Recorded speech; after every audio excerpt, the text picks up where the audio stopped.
Hello, this is Todd Luck, and this is a review of Carson of Venus, Realm of the Dead. So this is the newest Carson of Venus miniseries from American Mythology. They have the rights to do the lesser-known properties of Edgar Rice Burroughs, who created John Carter and Tarzan.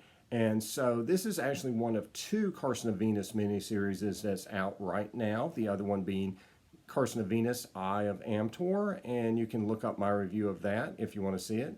But let's talk about this issue. So this is what I would consider to be a very attractive cover. I love the colors. They really pop. It's well rendered. I wish it was this well rendered on the inside, but we'll get to that.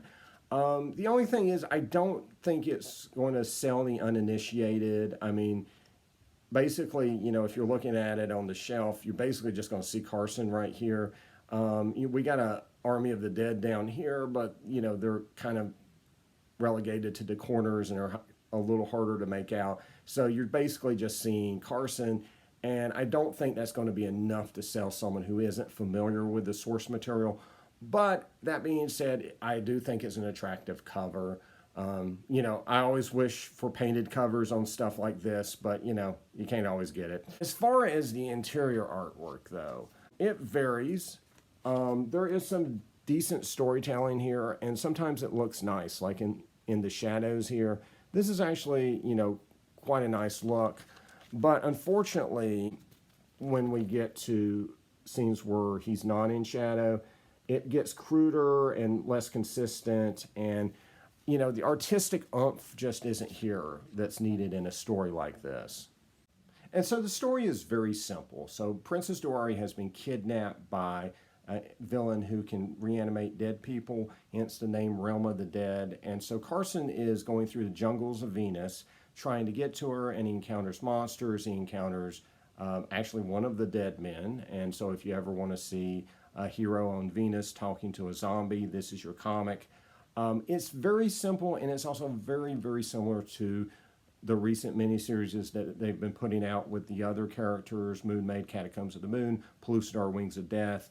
Kind of the difference between this and Wings of Death is that Wings of Death had a really great artist do that first issue, so it was a real artistic tour de force, that first issue, which I think, when you're doing, these spectacular looking locales and monsters, you really need that. And unfortunately, the artwork here just doesn't deliver in this first issue. And, stuff like this I think would really be exciting and would really pop, even if it's very simple, if it was rendered, in a really spectacular way. Unfortunately, it just isn't done, the way I would like it to be, this issue. So it's a very simple story. It's kind of typical with what they've been putting out. But, if the artwork was there, I would still be very excited for it. But unfortunately, it's not in this issue. But I will say that it's also just the first issue, and they haven't dealt with what's happening with Princess Douari or the villain at all. So I suspect they'll probably get more complex and more interesting as the miniseries goes on. Mike Wolfer does very, very solid action writing on these titles, and I'm usually very satisfied by the end of them. So I'll definitely be reading the rest of it, and I suspect I'll probably be happy at the end, but I'll let you guys know. I would like to see them kind of start switching some things up, though.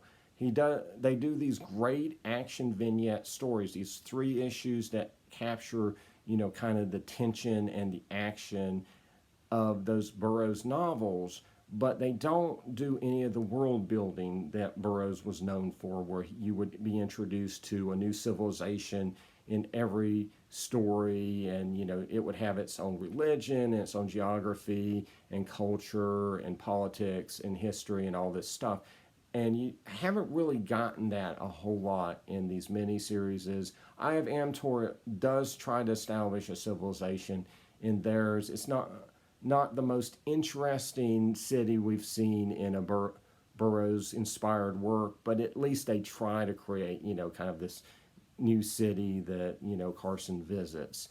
So I'd like to see more of that from American Mythology. I'd like to see them go in different places, but I think this is decent enough, what they're putting out. I suspect, like I said, by the end I'll probably be pretty happy with it, but again, I'll let you guys know. So that's it. Like and subscribe for more videos, and until next time, I got to go talk to some zombies on Venus. See ya.